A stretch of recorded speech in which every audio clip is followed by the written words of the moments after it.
Just a reminder, don't do anything you're about to see me do at home, because I am not an expert. In fact, I have no idea what I'm doing. Don't listen to me. Hi there, welcome to my YouTube channel. First, an explanation and an introduction. My name is Stanton Jones, and I've been a welder for almost 20 years now. Now, even though fire, metal, hammers are old friends of mine, forging, and specifically the science and the technique behind knife making, is all completely new to me. But learning a new discipline has reminded me of the passion and the love I have for being a maker. Being able to take a raw material and using just some simple tools and your own imagination and making something out of practically nothing is a great feeling. And while this channel is not about me teaching you things, because like I said, I'm learning all this stuff myself, it's not about me teaching you, it's about me inspiring you to become a maker yourself. My goal is to learn knife making and other forms of blacksmithing and get proficient at it. But more importantly, I want to inspire you to pick up a trade or a hobby and see what it can become for you.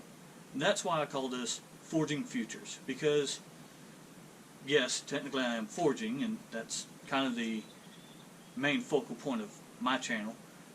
The real mission behind this is to inspire you to forge your own future.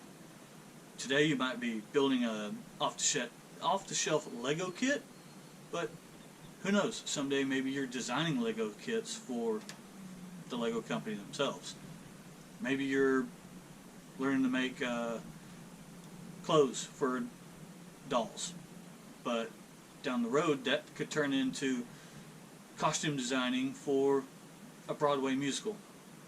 Maybe today you're making knives, but down the road you're a knife sword maker for major movies. Hey, somebody had to make all those swords for Lord of the Rings, right? Tomorrow it could be you. So, with that in mind, we're going to get right into my first project. Or our first project, if you want to get into it yourself. This is a simple farrier's rasp. I got a whole bunch of these at a farrier's supply store for $1 a piece. And I grabbed a whole bunch of these because I know that a lot of beginners start with files and rasps because they're generally a hardened steel, which means they've got a high carbon content. So when you heat them up and quench them, they harden, and then you can put an edge on it and it'll hold that edge, which is exactly what you're looking for in a knife. What I didn't know was that a lot of farrier's rasps are, well, they're not all created equal. Some are made from a high carbon steel, which is what you want. Some of them are actually case hardened, which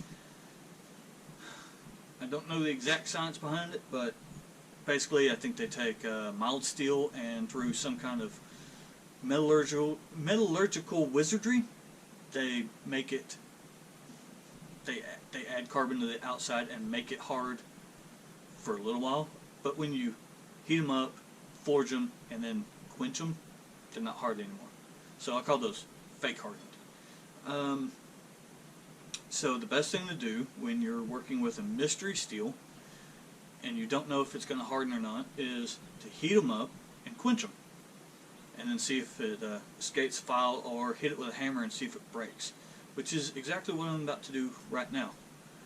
I've actually already heated this up and let it air cool slowly a couple of times, which is a process they call thermocycling. And the reason you do this is by heating it up and then letting it cool slowly, it is supposed to shrink the grain structure inside the steel, and apparently that makes it stronger.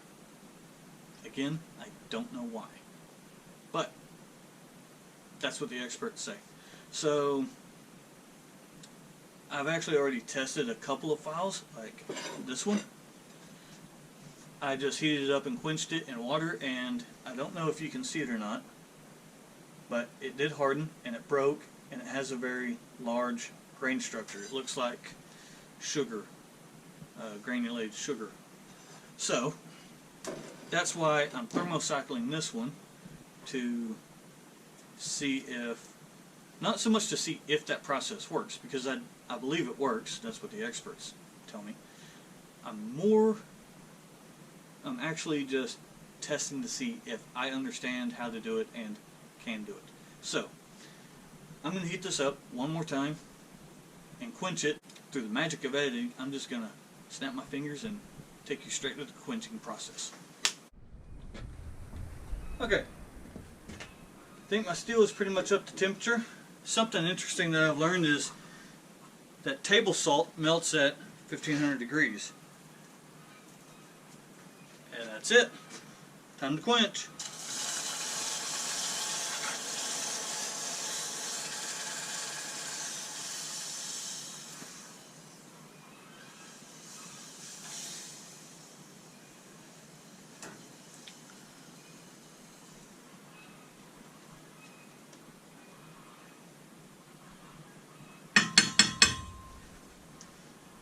Now, if that worked, this file should just skate right off the surface.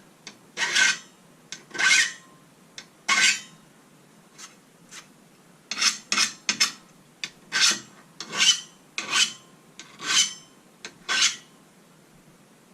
don't know.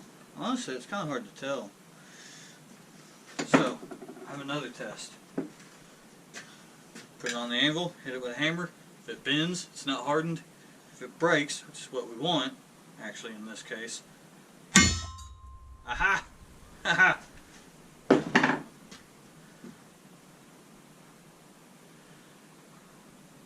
That is a hardened piece of steel.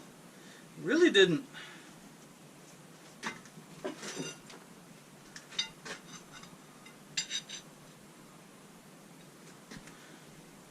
I have no idea if you can see that on the camera or not, but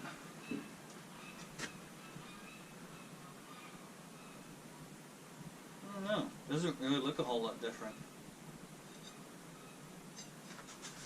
But we know that the file hardens. So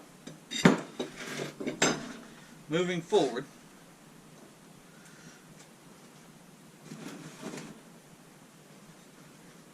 I'm ready to make a knife out of this. So, what kind of knife do I want to make? I think I'm actually going to chop that off right there. Take the teeth down smooth, and then I'm going to start working on my blade. I'm going to put this thing in the fire and start moving metal.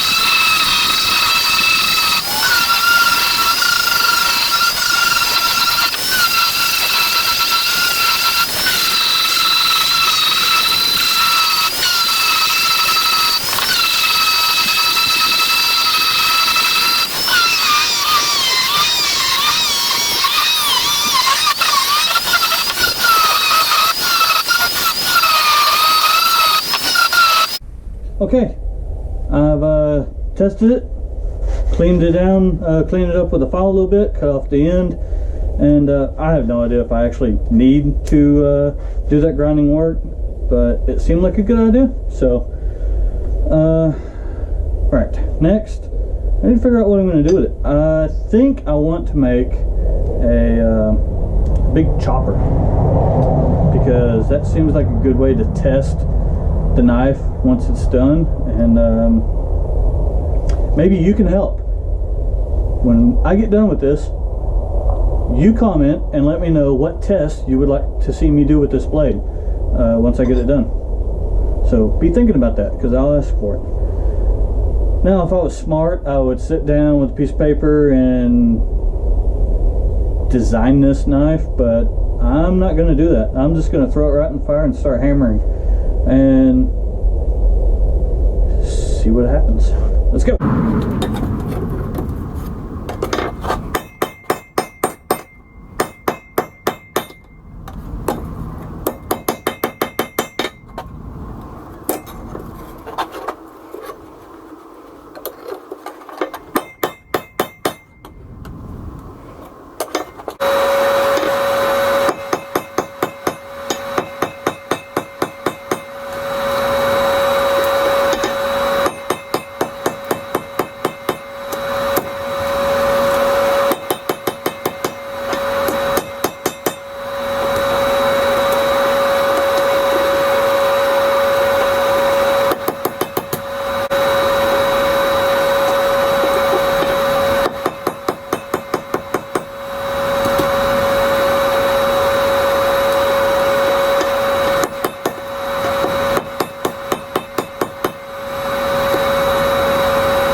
Pretty happy with the handle shape so far. I think I'm done with it.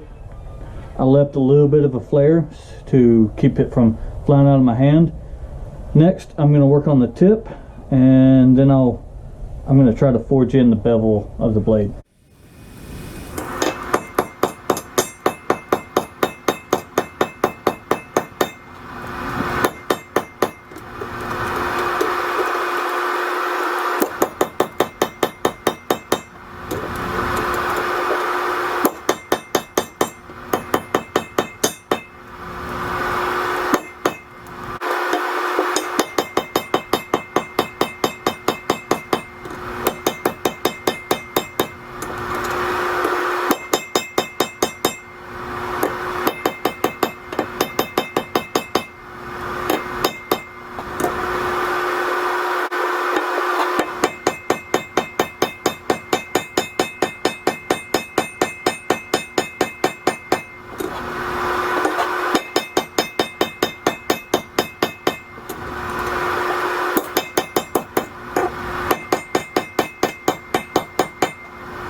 So, I've been working on hammering in the bevel on the edge, which, as you can see, has resulted in a really bad warp, compound warp. Man, that thing, it's twisted bad. I'm pretty sure that's because as you flatten the metal along the edge, as you take that metal from parallel to flat, it's got to go somewhere, so it pushes it wants to widen out, and because of the thickness of the spine, it's either got to go this way or it's got to go this way, and you end up with this really bad twist. I could do a few different things. I could just scratch trying to hammer in the bevel and just do it with the grinder, and I'll probably do a little bit of that, but I feel like that's cheating, so I'm going to continue to try to work it and straighten the blade as I go and not let it get too out of control, which is pretty close to doing already.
Well, I think I've done about all the damage I can do with the